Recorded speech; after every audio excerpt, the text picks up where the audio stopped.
네, 오늘은 챕터 3가죠. 예, 본문은 갈라디아서 2장 1절부터 10절까지고 복음을 통한 연합을 이루라라고 하는 이제 부분입니다. 그래서 오늘 같이 이제 본문을 읽고 시작하도록 하겠습니다. 우리 지난 시간에 어떤 내용들이 기억에 남나요? 혹시 편하게 생각나시는 분들 있어요? 어떤 게 생각나세요? 오로지 은혜. 오로지 은혜. 또 다들 왜 고개를 안 들지요? 바울이 그 구원받기 전에 그 엄청난 삶 가운데 살았지만 바울이 그렇게 겨우 예수님의 은혜로 구원 받았듯이 우리가 어떻게 구원을 하나님의 은혜로 안 받을 수가 없냐라는 그런 내용이 기억에 남습니다. 그렇죠. 그러니까 바울이 훌륭하고 뭔가 이게 고침 받아서 쓰임직함이 있어서 하나님이 구원하신 게 아니라 안 되는 사례, 진짜 어떻게 보면 극악무도했던 그가 될래야 될 수 없는 사람이었는데 하나님이 그를 이렇게 부르신 이게 은혜다. 동일하게 바울도 불렀는데 하나님이 우리도 고쳐서 못 쓰시겠느냐 이런 내용들이 참 저도 인상적이었던 것 같습니다. 오늘은 이제 그 2장인데요. 오늘의 키워드를 미리 알려드릴게요. 키워드는 14년이라고 하는 단어하고 디도라고 하는 디도, 제 이름이죠. 디도. 왜 그런지 이제 같이 읽어보면서 설명을 해드리도록 하겠습니다. 우리 리켄 형제 부탁 좀 할게요. 우리 성우. 네, 읽겠습니다. 복음을 통한 연합을 이루라. 헬라인 디도까지도 억지로 할례를 받게 하지 아니하였으니 우리는 본문을 큰 두려움과 감사의 마음으로 읽어야 한다. 본문은 우리를 예루살렘의 어느 회의 장면으로 데려간다. 21세기 그리스도인의 관심사와는 동떨어져 보일 수 있으나 사실 위험이 그보다 클 수는 없었다. 이 회의는 오늘의 우리 모두에게까지 막대한 영향을 미친다. 곧 보겠지만 그날 하나님은 우리 모두를 당신과 나를 보호하셨다. 바울이 예루살렘에 간 이유. 계속되는 자전적 기록을 통해 바울은 이제 예루살렘에 처음 갔던 때로부터 14년 후로 우리를 데려간다. 그때 그는 선교팀에 믿을 만한 두 사람인 바나바와 디도와 함께 다시 올라갔다. 그는 왜 갔는가? 외적으로는 하나님의 계시를 따라 내적으로는 두려워하여 갔다. 여기서 우리는 잠시 멈추어야 한다. 사도행전과 서신서에서 만나는 바울은 여관에서 두려움을 느끼는 사람이 아니다. 그는 교회를 박해할 때도 담대했고 복음을 전할 때는 더욱 담대했다. 그런 사람이 왜 무엇을 두려워했단 말인가? 언뜻 보면 바울이 자신의 메시지나 방법이 틀렸을까봐 우려했고 그래서 예루살렘에 다시 가서 다른 사도들을 사사로이 만나 내가 전파하는 복음을 지도자들에게 제시한 것처럼 보일 수 있다. 자신이 제대로 해왔음을 확인하려고 말이다. 하지만 이는 몇 가지 이유에서 불가능하다. 첫째, 바울은 하나님의 계시를 따라 예루살렘에 갔다. 알다시피 그는 하나님과 직접 교류하던 사도였다. 복음도 그는 눈앞에 보이는 부활하신 그리스도의 입에서 받았다. 하나님의 계시를 받는 사람이 남에게 확증을 받으러 간다는 것은 말이 안 된다.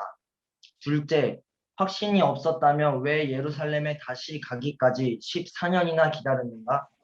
셋째, 1장 8절에 그는 심지어 바울 자신도 복음에 대해 생각이 바뀐다면 갈라디아 교인들에게 배격당해야 한다고 말했다. 아무것도 바울의 확신을 건드리지는 못했다.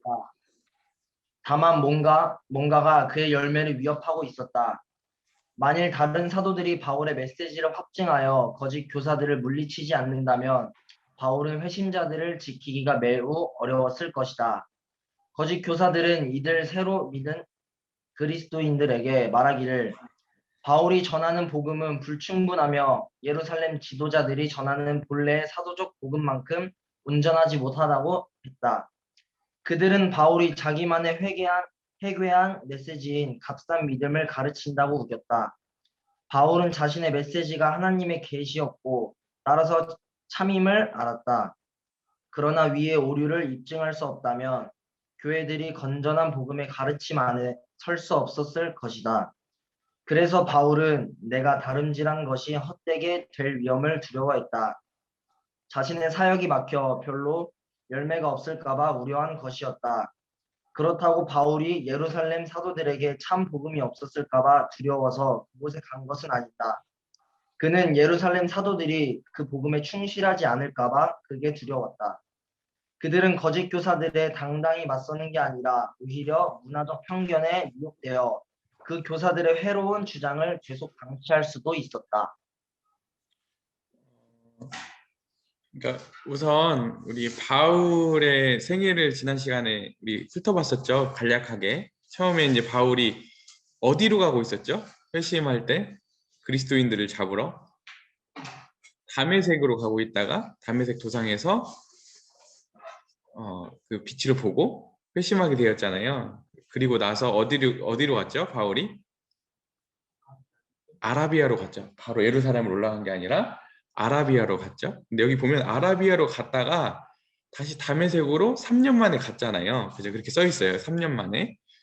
그리고 나서 다메섹에서 아까 그 사도들을 만나러 3년 만에 예루살렘으로 올라갔는데 거기서 누구만 만나고 왔어요? 주요 인사들을 못 만나고 베드로만 만나고 왔죠. 그래서 그때 그게 무슨 말을 하는 거라고 했죠, 그게? 바울이 예루살렘 교회로부터 뭔가 전수받거나 복음을 이렇게 전해받은 만한 타이밍이 없었다라고 하는 알리바이를 바울이 얘기하려고 한다. 기억나시죠? 네. 네, 그 일이 있은 이후로부터 몇 년? 오늘? 14년. 14년이 흘렸어요. 14년이. 바울이 다시 예루살렘에 올라가는 거예요. 누구를 데리고? 아까? 디도를 데리고 올라가는 거예요. 이제 왜 바울이 여기 올라갔다고 했어요? 두려워. 그러니까 지금 예루살렘 교회에서 전하는 복음하고 바울이 전하는 복음하고 같다는 걸 확인해야 되잖아요. 근데 같다는 것을 확인하는데 사도들이 더 우위에 있어가지고 예루살렘 교회가 우위에 있어가지고 바울을 인정해 주거나 그러려고 간 게 아니라 어떠려고 했다고요? 동등한 위치에서 동등한 복음을 전하고 있구나라는 것을 확인하려고 올라가는 거라고요. 근데 올라가는데 바울이 되게 두근두근했어. 왜 두근두근했을까요? 복음을 제대로 전하고 있을까? 자신이 뭔가 문제가 있거나 자신의 복음이 문제가 있을 걸 우려한 게 아니라 여기 보면 예루살렘 교회가 아까도 율법주의자들이 있었잖아요. 바울의 대적자들도 있었고 율법자들의 그런 아까 하나님께 물론 예수 그리스도의 은혜와 십자가로 구원을 받지만 그 이후에 하나님께 인정받고 하나님께 사랑을 받으려면 율법을 준수하는 사람도 있었다고. 근데 아마도 바울이 두려웠던 건 뭐냐면 예루살렘 교회가 그것들을 허용하고 있지는 않을까?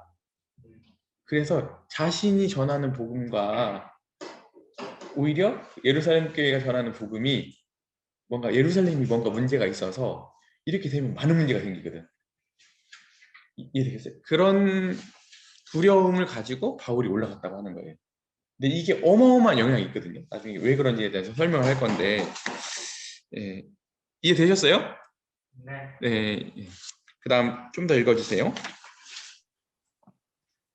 복음을 통한 교회의 참 연합. 논쟁의 한편에는 이렇게 말하던 바울이 있다. 그리스도를 믿는 복음은 문화를 초월하여 만인을 위한 것이다. 그런데 반대편의 적들은 이렇게 주장한다.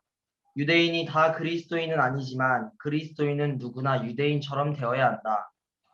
바울의 반대되게 가르치던 무리를 만일 예루살렘 사도들이 흔들거나 조금이라도 용납했다면 교회는 둘로 갈라졌을 것이다. 어느 쪽도 상대를 온전히 수용하기는커녕 상대가 구원받았는지 의문을 품었을 것이다.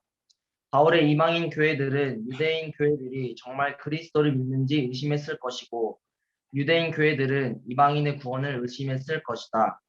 존 스토트는 이를 다음과 같이 표현했다. 예루살렘의 지도자들이 이방인들의 회심을 승인해 준 것은 별개의 문제였다. 하지만 그들은 유대교에 포함되지 않은 채 메시아께 헌신하는 것을 승인해 줄 수 있을 것인가?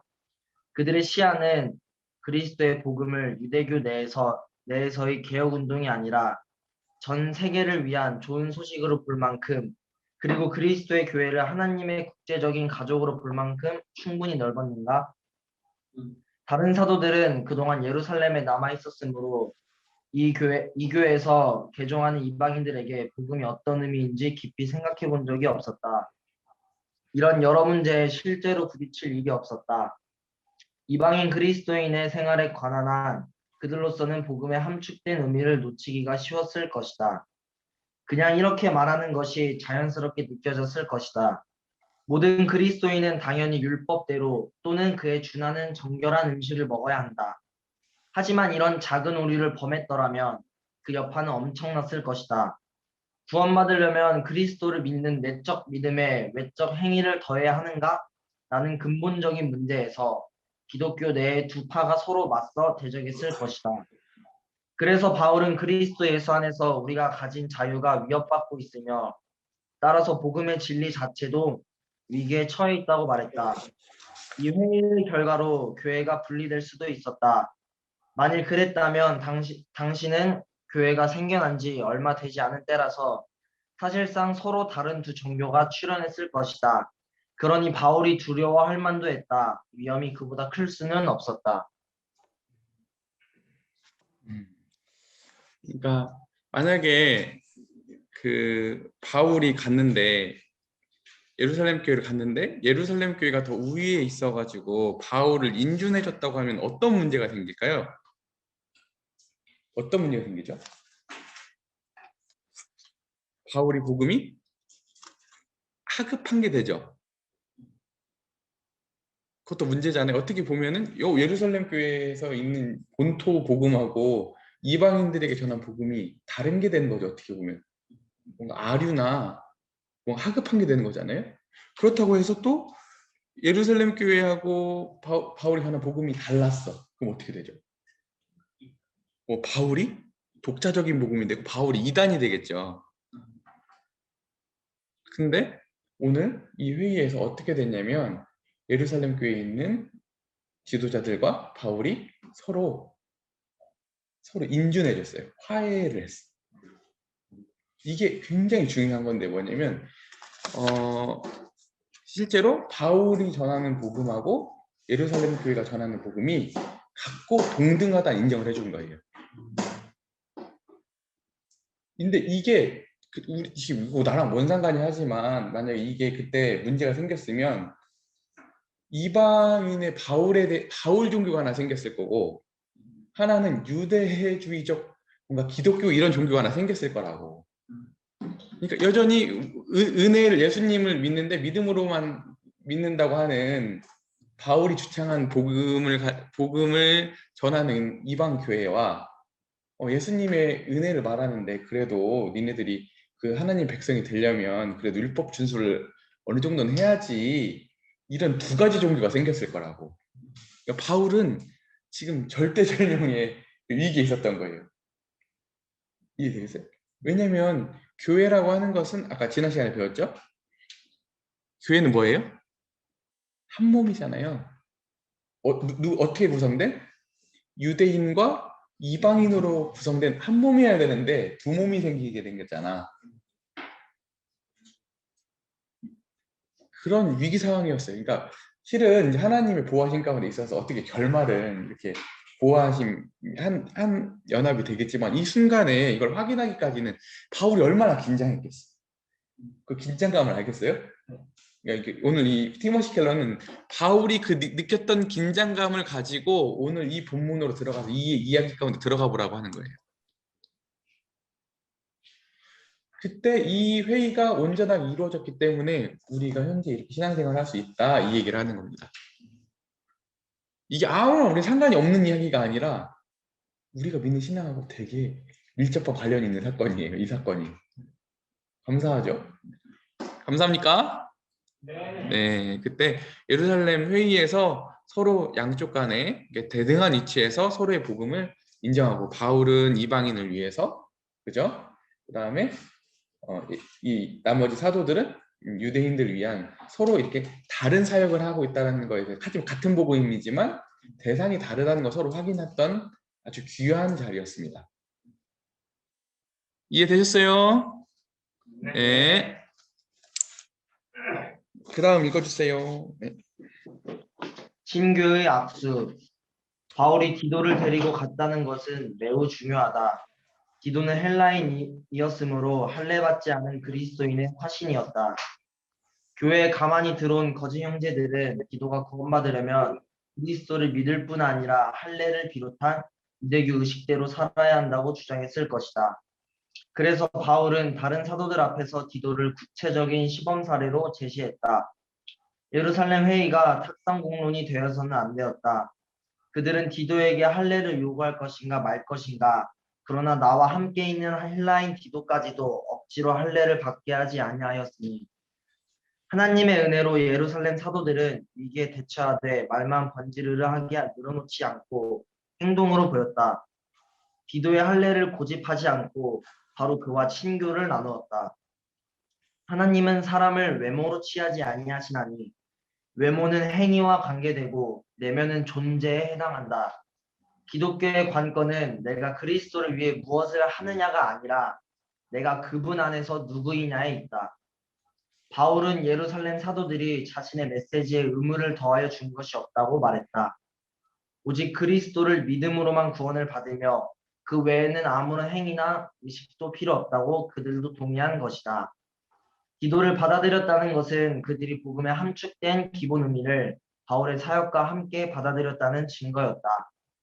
이는 우리가 기독교 신앙을 바로 이해하는데 결정적 영향을 미친다. 본래 모세율법의 무수한 정결 규정에는 여러 취지가 있었다. 그중 우리 힘으로는 거룩하지 하나님 앞에 온전히 받아들여지기가 아예 불가능함을 보여주는 것도 있었다. 그런데 거짓 형제들은 정반대로 가르쳤다. 그런 규정을 엄격히 지키면 우리 스스로 정결해지며 하나님께 더 수용될 수 있다는 것이었다. 이 과오에 빠지기가 얼마나 쉬운지는 신약의 이 문제가 언급된 횟수만 보아도 알 수 있다. 이에 따라 드리는 예물과 제사는 섬기는 자를 그 양심상 온전하게 할 수 없나니 이런 것은 먹고 마시는 것과 여러 가지 씻는 것과 함께 육체의 예법일 뿐이며 개혁할 때까지 맡겨둔 것이니라. 오직 그리스도 안에서 우리는 거룩하고 흠없고 책망할 것이 없는 자로 그 앞에 세워진다. 다시 말해서 이런 의식법은 폐기되거나 대체되지 않았다. 그리스도 안에서 성취되었다. 즉 그리스도께서 우리를 정결하게 하셨다. 그러므로 유대인 신자들이 기도를 받아들인 일은 이 원리를 보여주는 산 증거다.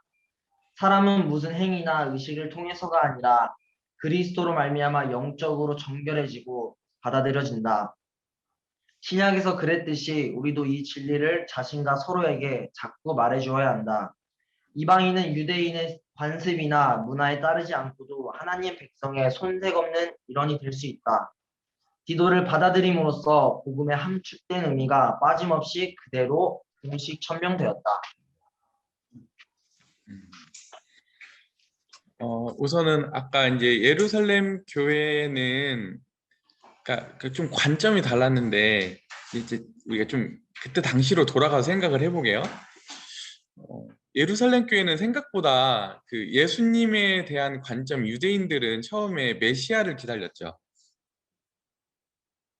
어떤 메시아를 기다렸죠? 예수님은 로마의 압제로부터 구원해줄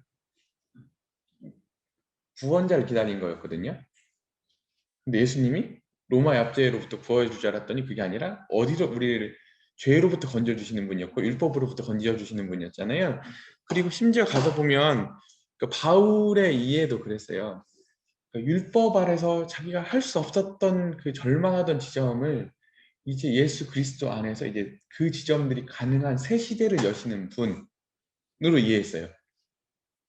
그러니까 이때까지 예루살렘 교회는 굳이 무슨 말이냐면 이방인들이 하나님의 백성으로 들어온다는 관점이 그닥 없었다고, 관심사가 아니었다고. 이해되겠어요? 예. 그런데 오늘 여기 누가 등장하냐면 이제 디도가 등장하잖아요. 이제 디도하고 예수님의 그 수제자가 둘이 있죠. 목회서신에 나오는 누구죠? 한 명은 디모데. 디모데 알아요? 디모데? 네, 디모데. 디모데는 할례를 받았을까요? 안 받았을까요?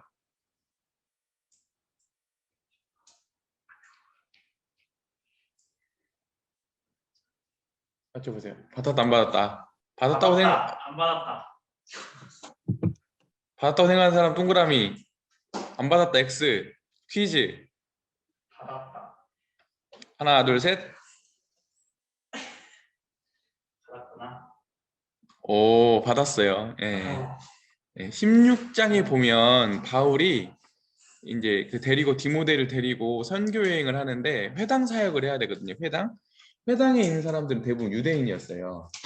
그들에게 복음을 전하는데 거리낌이 되지 않도록, 왜냐면 유대인들은 할례는 받지 않으면 부정하다고 생각했잖아요. 그러니까 복음의 전파를 위해서 누구에게는 디모데에게는 할례를 받게 했어요. 16장에 나오거든요. 16장 2절에 보면 나와요. 사도행전 16장 2절에 보면 나오는데, 오늘 이 갈라디아에서 나오는 디도에게는 할례를 받지 않게 해요. 왜 받지 않게 할까요? 일부러. 할례가 만약에 디도가 할례를 받지 않고 예루살렘 교회에 있는 성도들하고 지도자들과 교제가 가능하다고 하면 그게 받아들여지는 거거든요. 그러니까 할례가 조건이 아니다고 하는 게 분명해지잖아요. 그러니까 바울이 일부러 디도에게는 할례를 주지 않은 거예요. 그러니까 굳이 설명할 필요도 없이 디도가 할례를 받지 않고 교제에 참여함으로 인해서 굳이 구원의 조건도, 어떤 그 교회의 수용의 조건도, 교회 연합의 조건도 아닌 게 되는 거죠. 이해되겠어요? 그래서 디도가 할례를 일부러 받지 않은 거예요. 이해되시겠어요? 네. 그래서 디모데는 할례를 받았지만 디도는 일부러 할례를 받지 않게 됐다. 제가 이거는 왜 그런지에 대해서 조금 더 이게 또 제가 뒤에 부분하고 왜 그런지 설명을 해드릴게요. 여기서는 왜 이걸 굳이 하지? 하는데 제가 이건 좀 더 뒤에 나머지 부분에 설명을 해드리도록 하겠습니다. 네, 좀 어려운 주제입니다. 이게 좀 민감한 주제고 어려운 주제인데 계속 따라와 보세요. 네. 우리가 가진 자유. 4절에서 바울은 이 논쟁의 양측 특징을 명쾌하게 규정했다. 이방인 교회들의 침투한 거짓 형제들은 우리를 종으로 삼아 그리스도 예수 안에서 우리가 가진 자유를 누리지 못하게 하려 했다. 바울은 성경적 복음이 자유를 준다고 말했으나 적들의 메시지는 사람을 예속된 삶으로 이끄는 스스로의 노력으로 구원을 이루라 였다. 이는 이 서신 전체에 반복되는 주제다. 그렇다면 복음은 어떻게 자유를 가져다 주는가? 첫째, 복음은 문화적 자유를 낳는다. 도덕 종교는 회원들의 복장과 일상 행실에 아주 구체적인 계율과 규정을 강요하는 경향이 있다. 왜 그러한가? 계율을 지켜야 구원받는다면 계율이 아주 구체적이고 실행 가능하고 명확해야 한다. 내 이웃을 내 자신과 같이 사랑하라는 계명은 불가능할 정도로 기준이 높은 데다 무한한 의미가 함축되어 있으므로 실격이다. 그보다는 영화를 보지 말라, 술을 마시지 말라, 특정한 음식을 먹지 말라가 제격이다. 그런데 이런 계율과 규정은 문화생활이라는 일상 영역으로 파고든다. 만일 거짓 교사들의 뜻이 관철되었다면 이탈리아인이나 아프리카인은 문화적으로 유대인처럼 되지 않고는 그리스도인이 될 수 없다. 그리스도인들은 도시마다 작은 문화적 격리구역을 만들어야 할 것이다. 그러면 정신, 동기, 견해, 관점 등 내면의 차이보다 외면의 문화적 분리가 지나치게 강조된다. 문화적 적합성이 영적 덕목의 수준으로 격상되면 그리스도인들은 착하고 점잖은 문화적 예술을 강조할 뿐 아니라 편견과 불관용의 태도를 조장하게 된다. 둘째, 복음은 정서적 자유를 낳는다. 하나님과의 관계가 도덕적 행실을 유지하는 데 달려있다고 믿는다면 누구나 죄책감과 불안의 끝없는 쳇바퀴에서 헤어날 수 없다. 바울 서신 전체에서 보듯이 그는 이방인 신자들에게 십계명의 도덕적 의무를 면제해 주지 않았다. 그들도 거짓말, 도둑질, 간음 등을 해서는 안 되었다. 그러나 그리스도인이 지켜야 할 도덕법은 구원의 길이 아니라 삶의 방식이다. 우리가 순종함은 구원을 위해서가 아니라 이미 그리스도 안에서 구원받았음을 알기 때문이다. 두렵고 불안해서가 아니라 안전하게 해방되었기 때문이다. 우리는 하나님의 은혜에 감사해서 자유로이 순종한다. 거짓 교사들도 바울도 그리스도인들에게 십계명에 순종할 것을 명했으나 이유와 동기는 전혀 달랐다. 하나님의 법에 순종하는 동기가 복음의 은혜에 감사해서가 아니라면 당신은 노예다. 복음은 문화적으로나 정서적으로나 자유를 가져다 주지만 다른 복음은 모든 것을 무너뜨린다. 음, 우선 그 디도가 할례를 받지 않고 수용되었잖아요. 그죠? 그게 굉장히 큰 여파를 미쳤어요. 어떤 여파를 미쳤겠어요? 첫 번째는 바울이 수용되었겠죠.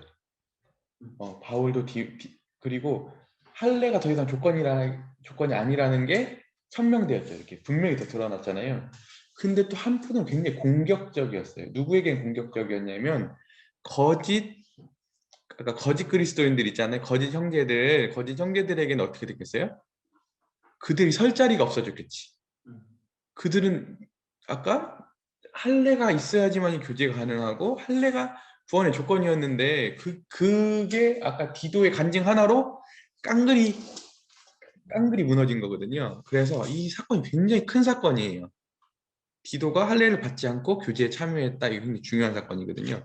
그런데 항상 아까 거짓 형제들, 거짓 그리스도인들이 항상 주장했던 것처럼 오늘날에도 이게 도사리가 있다고 하는 거예요. 이런 함정들이. 멀리 있는 게 아니라 우리 가까이 도사리고 있다고 하는 거예요. 이해되겠어요? 예. 왜냐면 잘 보면 예를 들면 구원을 받았어요. 그죠? 근데 구원을 받고 나서 신앙생활 하다 보면 그 여러 가지 이제 규범들이 있거든. 이해됐어요? 규범들이 있는데 그 규범들이 나쁜 건 아니잖아요. 그죠?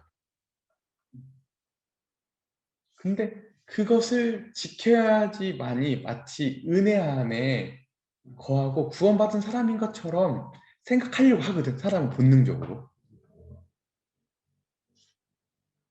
이해되겠어요? 그래서 구원받은 사람들한테 그런 것들 요구해. 너무 과도하게. 그럼 어떻게 되겠어요? 사람 인격인지를 한 번에 안 되잖아요. 그죠? 자신은 신앙생활을 수십 년 했기 때문에 그게 되지만 막 이제 갓 들어온 사람이 그게 가능하겠어요? 아니요. 안 되겠죠. 그러니까 그 사람은 되지도 않는데 그 새로 받은 신자는 어떻게 해야 되겠어요? 되지도 않는 것을 되는 척을 해야겠지. 외식을 해야겠잖아요. 그럼 그 신앙이 정상을 형성할 수 있을 것 같아요? 그래서 율법적이고 과도하게 규범적인 교회들이 겉으로 보면 거룩해 보이는데 나중에 가보면 그 안에서 자신도 못해. 그 규범들을 실제로 가서 보면. 근데 가서 보면 어떻게 되겠어요? 그 따라오는 신자들은 또 계속 그 안에서 망가져. 나중에 가보면 이상한 영성과 이상한 컬러를 가지고 있어. 그 교회들이 가서 보면. 되게 무서운 일이거든요. 이해됐어요?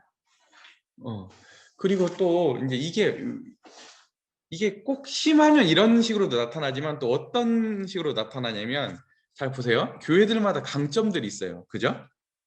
장로교회가 있거든요. 장로교회는 되게 뭐가 강점이냐면 교리가 강점이에요. 뭐가 강점이라고요? 교리가 강점이에요. 그런데 교리가 강점이니까 그 사람들이 뭐라고 주장하냐면 되게 좋은 거잖아요. 우리가 그들의 도움 많이 받거든요.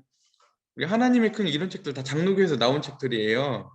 굉장히 교리를 정리를 잘했어요. 그들이 하나님이 주신 그 교단만의 굉장히 독특한 강점이거든요. 근데 그게 너무 심하면 어떻게 되냐면 교리가 약한 그룹들도 있을 거잖아요. 뭐라고 얘기하고 싶은 거냐면 자기들만 구원이 있다고까지 얘기하고 싶어. 자기네들 더 훌륭하다는 지점을 지나쳐서 그 교리라고 하는 것을 가지고 자기네들만 구원이 있다고 싶어 하거든요. 거기까지 가면 안 되지. 이해되겠어요? 또 어떤 그룹들이 있냐면 오순절 그룹이라는 게 있어요. 오순절 뭐라고요? 오순절에서는 제가 봤을 때 그들이 방언을 하거든요. 방언. 근데 방언이 다 나쁜 건 아니거든요. 예, 연구를 해보면. 근데 그들이 어디까지 지나쳐서 가냐면 방언을 하지 않으면 구원이 없다고까지 얘기한다니까. 근데 거기만 문제일까요? 우리처럼 신앙생활하는 교회를 되게 이 공동체주의라고 하거든요. 우리 공동체 순수성을 되게 중요시 여기는 교회거든요. 되게 멋지죠?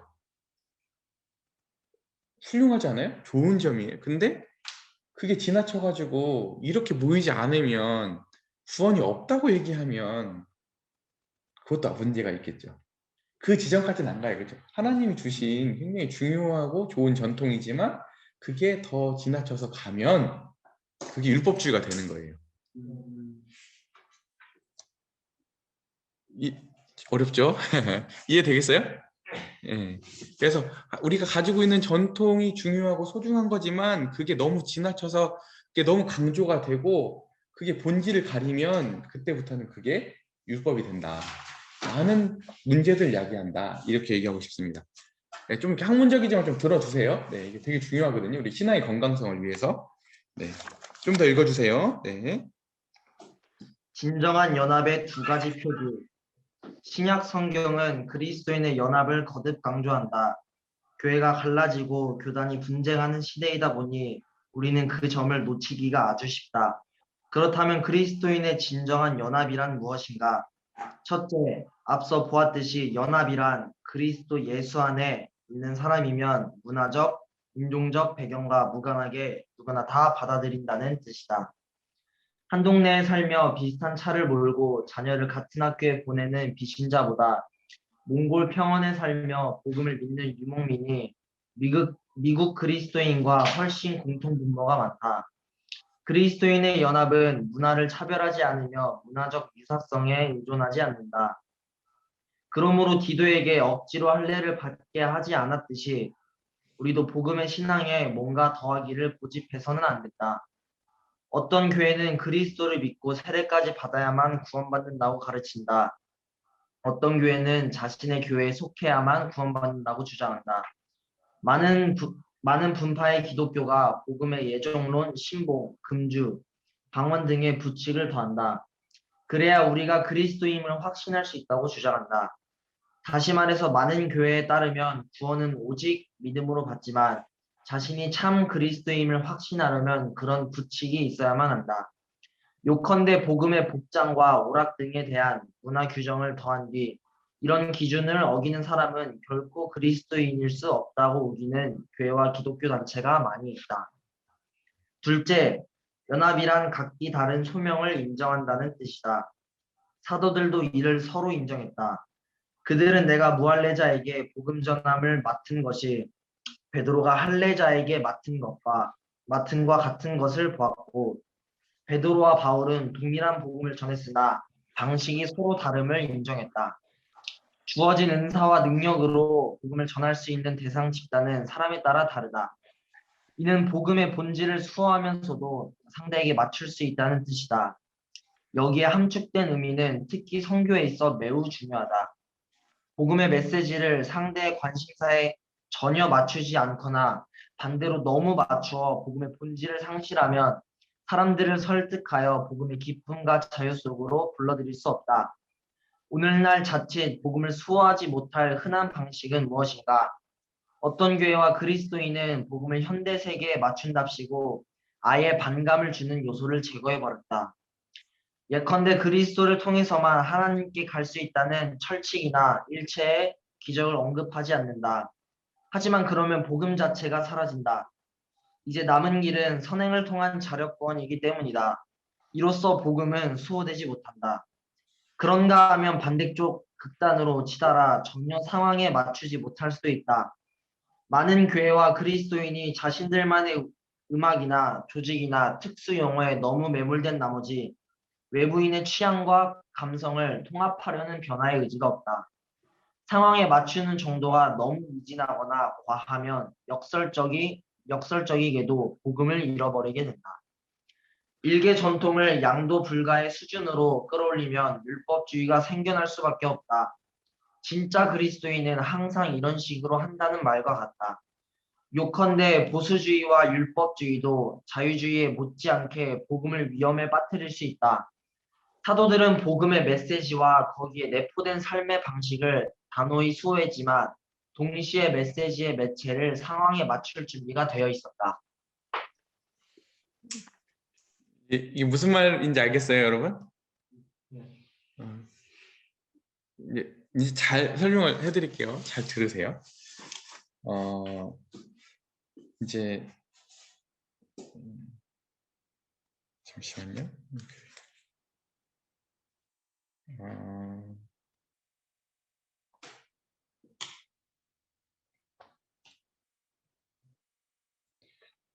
그러니까 복음이 주는 능력이 뭐냐면, 잘 보세요. 복음이 주는 능력은 어떠한 상황이든 우리를 처할 수 있게 해줘요. 뭐라고요? 예, 예.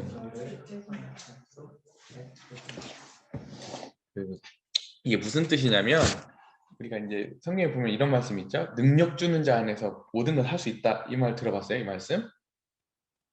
능력 주시는 자 안에서 모든 걸 할 수 있다.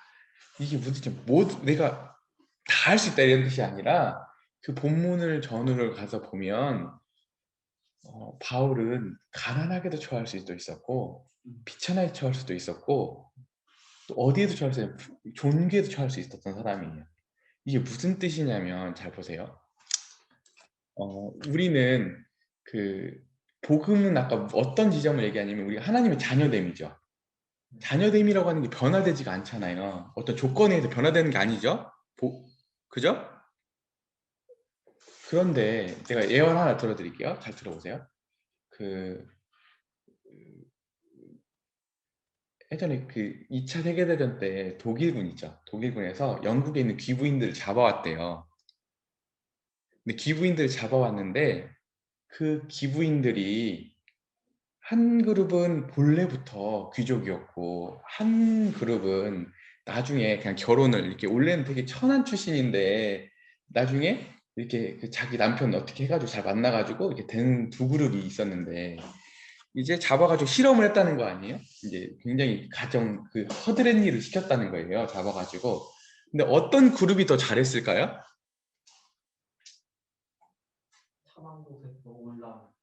천왕국에서 올라온 사람들이 잘했을 것 같아요. 한번 얘기해 볼까요? 태준 형제 있는 그룹 한번 누가 더 잘했을 것 같아요?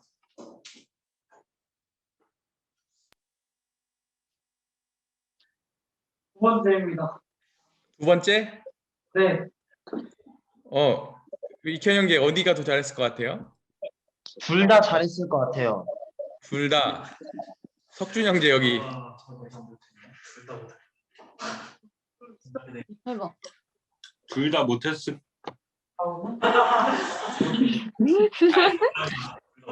아니에요. 어디가 더 잘했냐면은 본래부터 귀족이었던 그룹이 더 잘했어요. 왜냐면 잘 보세요.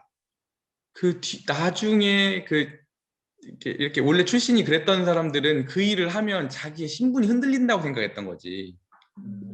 근데 자기가 본래 귀족이었던 사람들은 그걸 해도 그닥 데미지가 없었던 거예요. 복음이 분명하면 내가 무엇을 하더라도 내 정체성이 달라지는 게 아니거든. 그러니까 사도 바울은 율법이 있는 사람한테는 율법이 있는 자처럼 할 수 있었고 율법이 없는 사람한테는 율법이 없는 사람처럼 할 수 있었고 심지어 분명하게 하나님의 자녀인 게 돈이 있건 없건 간에 변화되는 게 아니죠. 그러니까 바울은 돈이 없을 때에도 떳떳했고 돈이 있어도 그것 가지고 어떻게 됐어요? 교만하거나 그러지가 않았던 거예요. 정체성이 분명하니까 그랬던 거였거든요. 그래서 복음이 분명하면 어디든지 처해질 수 있는 거예요. 하나님이 어디다 갖다 놓아도 그 사람은 거기서 그리스도인으로 서 있을 수 있는 거거든요. 그런데 율법주의자들 있잖아요. 뭔가 까탈스럽고 뭔가 규범적으로만 하는 사람들의 특징들을 가서 보면 그 심리를 가서 보면 불안해. 이해되겠어요? 이게 무슨 말인지 되게 심오한 말이거든요. 이게. 불안해. 어쨌든 그렇게 아셨으면 좋겠습니다. 그래서 어, 여기 보면 상황에 맞추는 정도가 너무 미진하거나 과하면 역설적이게도 뭐 하라고요? 복음을 잃어버리게 된다. 이게 무슨 뜻이냐면 다시 한번 잘 보세요. 어, 너무 아까도 문화적으로 아까 그렇게 율법적이고 변화가 없는 그룹들이잖아요. 아까 그런 그룹들은 나중에 가보면 실제 영혼도 못 더하고 나중에 문제가 생기거든요. 근데 또 한편으로 다른 그룹들이 있는데 에큐메니컬이라고 하는 게 있어요. 에큐메니컬 뭐라고요? 에큐메니컬. 네, 에큐메니컬은 뭐냐면 아까 다 포용하는 거야. 기독교 안에서 이 그룹도 서로 포용하는 나중에 가보면 복음 교리까지도 타협하면서 이렇게 연합을 한 거예요. 그러니까 양쪽으로 너무 상황에 맞추는 것도 복음을 잃어버리는 거고 아까 너무나 폐쇄적인 것도 복음의 본질을 잃어버린다고 하는 거예요. 이게 좀 어렵네요. 네, 조금 더. 네, 다시 좀 더 읽고 설명해 드리도록 하겠습니다. 네. 읽어주세요. 네. 도전적인 제3의 표지. 셋째, 뜻밖일 수 있지만 그리스도인의 연합이란 가난한 자들을 기억해야 한다는 뜻이다. 베드로와 바울은 부름받은 선교 현장이 달랐지만 둘 다 가난한 이들을 돌볼 의무가 있었다. 이를 강조한 예루살렘 사도들처럼 바울도 본래 이 일을 의욕적으로 힘써 행하던 사람이었다. 그렇다면 가난한 이들을 기억하는 것이 그리스도인의 연합에 왜 중요한가? 일반적 이유와 특수한 이유 두 가지가 있다. 우선 이번 예루살렘의 회의의 정황에서 특수한 이유는 바울이 이방 지역에 개척한 교회들보다 유대인 교회들이 훨씬 가난했기 때문이다. 이에 대해 도널드 거스리는 다음과 같이 표현했다. 유대 그리스도인들의 형편, 그들의 빈곤이 이방 교회들의 동정을 요구했다. 그래서 예루살렘 사도들은 이방인 교회와 유대인 교회에 당부하기를 지역 회중 내에서 자원을 공유하듯이 서로 간에도 긴밀하게 연결되어 자원을 나누어 사용해야 한다고 말했다. 일반적 이유는 가난한 이들을 돌보는 일이 성경의 일관된 가르침이기 때문이다. 그 내용을 요약하면 다음과 같다. 예수님은 자신이 그리스도이심을 세례 요한에게 입증하실 때 선지자들이 예언한 대로 자신이 질병을 고치시고 가난한 이들에게 복음을 전하심을 지적하셨다. 또 그분은 누구든지 자비로우신 하나님의 은혜를 참으로 입은 사람은 빈민을 돕는 일에 열심을 낸다고 가르치셨다. 하나님은 우리에게 칭의의 믿음이 있는지 여부를 판단하실 때 우리가 빈민과 난민과 병자와 재수를 섬겼는지를 보신다. 예수님이 이 일에 온전히 모범을 보이셨음은 물론이다. 성육신을 통해 그분은 가난한 이들 곁으로 이주하셨다. 사회의 최하층 부류와 함께 살고 먹고 어울리셨다. 그분은 이를 긍휼이라고 칭하셨다. 성경은 우리에게 그런 그분을 닮을 것을 명한다. 그리스도인은 가난한 이들이 존재하는 한 구제에 힘써야 하며 교회 내에서도 재물을 빈부간에 아낌없이 나누어야 한다. 사도들도 선지자들과 똑같이 참 신앙은 궁일의 행위로 나타날 수밖에 없다고 가르쳤다. 더불어 물질 만능주의는 지금 시대에도 여전히 중대한 죄다. 이는 모든 신자의 책임이기도 하지만 이를 위해 교회에서 구제 사역을 담당할 직분, 집사까지 따로 세워졌다. 이로써 말씀 전파와 훈련 못지않게 구제도 교회의 필수 사역임을 알 수 있다. 바울이 에베소 장로들에게 남긴 고별사를 보면 그는 평소에 그들에게 하나님의 뜻을 다 가르쳤다. 이 고별사 속에 약하고 가난한 이들에게 베풀라는 권면이 들어있음은 매우 의미심장하다. 바울은 빈민 구제를 하나님의 모든 뜻의 일부로 보았을 뿐 아니라 중요하게 여겨 그 말로 권고를 마무리했다. 예루살렘 사도들이 갈라디아서 2장 10절에 바울에게 한 것처럼 말이다. 그리스도인들은 가난한 이들을 돌봄으로써 서로 연합해야 한다. 그러니까 조금 당황스러운 게 내용이 준비를 했는데 되게 어려운 것 같아요. 이게 내용이 여러분들이 조금 단어나 아니면 이게 좀 역사적인 내용들이 있기 때문에 제가 지금 설명하면서도 좀 당황스럽거든요. 그러니까 다시 한번 천천히 한번 따라와 보세요. 좀 어렵더라도 긴장을 풀고 우선은 그 아까 에큐메니컬이라는 말 제가 좀 어려운 말 썼죠. WCC라는 말 들어봤어요, 여러분? 안 들어봤죠? 이게 무슨 거냐면 그러니까 우리가 그 교회를 배우게 되면 지역 교회와 우주적인 교회가 있죠. 배웠어요, 여러분? 네, 지역 교회와 우주적인 교회가 있죠. 우리가 있는 여기 있는 옹골성촌교회는 지역 교회죠.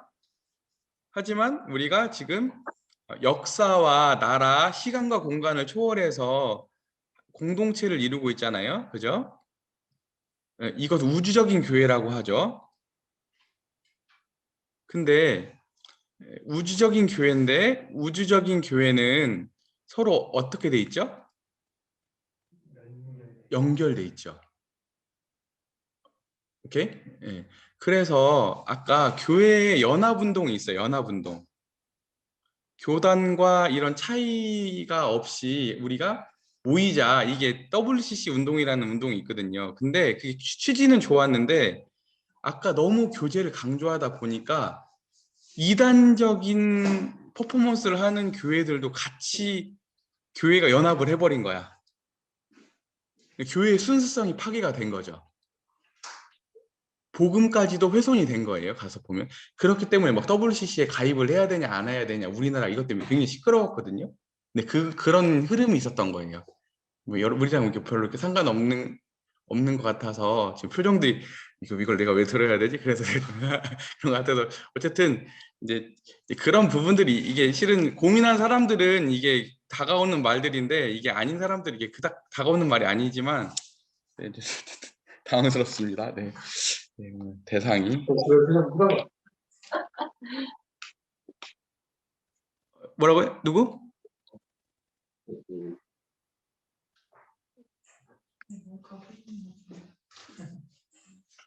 네네. 우선 이거 넘어가도록 하겠습니다. 네, 그런 말 하고 있는 거예요. 여기 보면 오늘날 우리가 하나 되게 하신 주님보다 그리스도를 분열시키는 것들에 집중하면서 오히려 신자들의 하나됨을 무시해버릴 수 있다. 그러나 이와 정반대의 실수 역시 위험하다. 신자됨을 양보해 가면서 하나됨을 지나치게 강조하는 것이다. 이 말을 하고 있는 거예요. 네, 어쨌든 그렇습니다.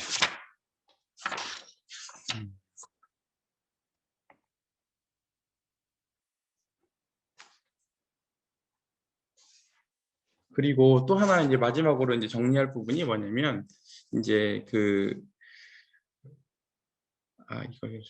이 설명을 해야 되나 지금 당황스럽네요. 왜냐면 저 앞에 있는 우리 지체들이 이걸 수용을 잘 못하는 것 같아가지고 내가 너무 막 당황스러워가지고 내가 하나 잘 들어보세요. 이제 제가 좋아하는 저자 중에 이제 D.A. 카슨이라는 분이 복음주의자들의 불편한 양심이라고 하는 책을 썼어요. 그 책의 내용이 뭐냐면 우리가 불우이웃돕기라고 하는 이런 것들을 다 놓쳐버린 거예요. 우리가.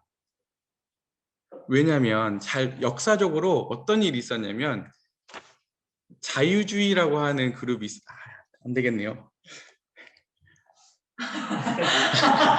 안 되겠어.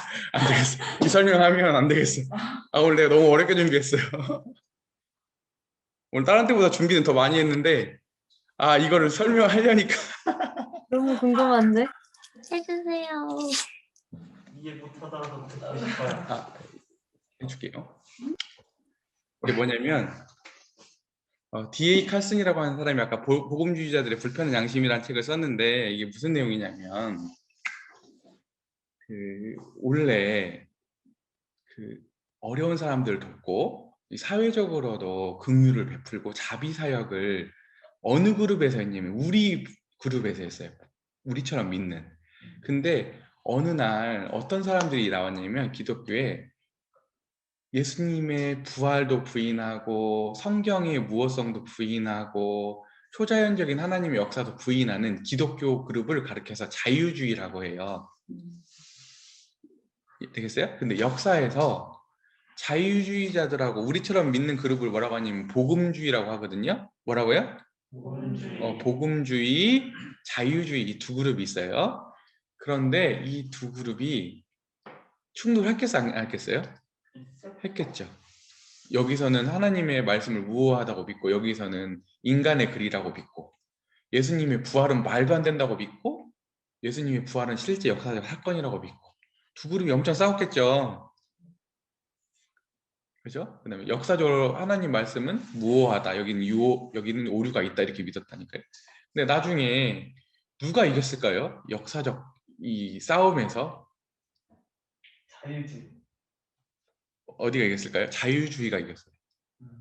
밀렸어. 이겼다기보다는 엄청 밀렸어. 여러 가지 막 교회사를 보면 진짜 창피한 사건들이 많이 있었어요. 거의 밀려가지고. 그러니까 위축되니까 어떻게 됐냐면 또 이 자유주의자들은 아까 사회가 더 좋아져야 되고 이 사회의 개혁을 많이 강조하다 보니까 이 사람들이 뭘 강조했어요?